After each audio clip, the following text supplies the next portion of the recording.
On l'appelait la Dame du Silence. Chaque jour, elle nettoyait les couloirs étincelants d'un gratte-ciel de verre, sans que personne ne daigne lui adresser un regard. À leurs yeux, elle n'était qu'un uniforme.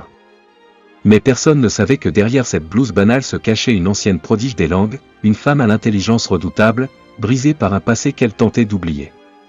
Jusqu'au jour où tout a failli s'écrouler. Jusqu'au jour où elle a choisi de ne plus être invisible. Martha Elkin, 61 ans, pousse son chariot dans le couloir vitré du 37e étage de l'entreprise Horizontech. Ses gestes sont précis, presque mécaniques. Mais dans sa tête, 1000 pensées s'entrechoquent, une lettre du fisc, un appel manqué de son propriétaire, et l'anniversaire de sa petite fille, qu'elle ne verra pas encore cette année. Personne ne la regarde. Les cadres passent devant elle sans un mot, parfois en l'évitant comme une ombre dérangeante. Cela fait 6 ans qu'elle travaille ici. 6 ans qu'elle observe en silence les rouages de cette machine. Elle sait qui est en retard, qui triche, qui travaille vraiment. Et ce matin-là, l'air est plus tendu que jamais. Dans le bureau du directeur général, c'est le chaos. Une visioconférence cruciale avec un conglomérat chinois est sur le point de commencer. Mais le traducteur engagé s'est désisté à la dernière minute. S'ils ne comprennent pas nos intentions, l'accord tombe à l'eau, hurle Paul en lit, PDG stressé, la mâchoire serrée. Des millions en jeu. Des emplois en jeu. Mais personne ne peut comprendre ce que disent les représentants chinois à l'autre bout de l'écran. Martha est là. Elle nettoie les vitres, comme toujours. Invisible. Mais son cœur cogne. Elle reconnaît chaque mot. Chaque nuance. Elle ferme les yeux une seconde. Puis, soudainement, elle parle. Calmement. Avec assurance. En mandarin parfait. Silence total dans la salle. Tous les regards se tournent vers Martha.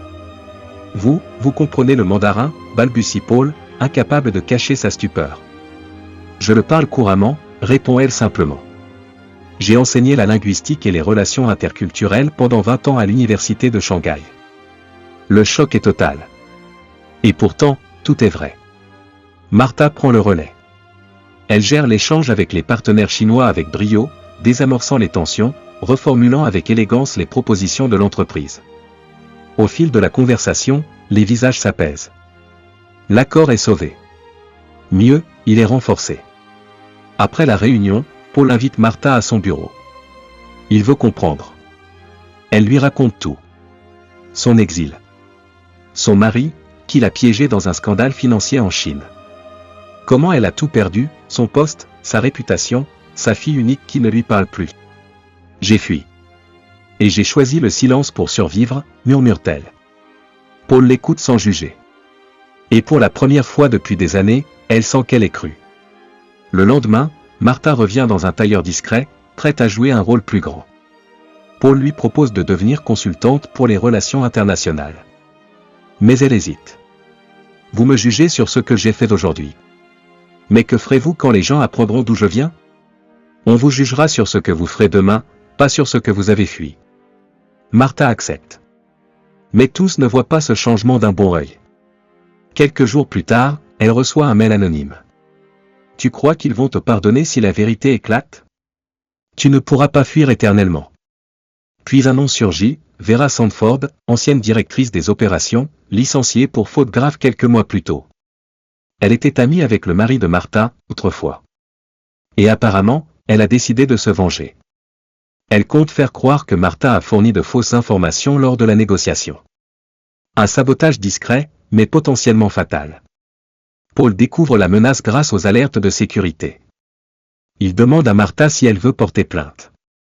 Mais elle refuse. Non. Je vais prouver ma valeur. Encore une fois. Mais cette fois, en pleine lumière.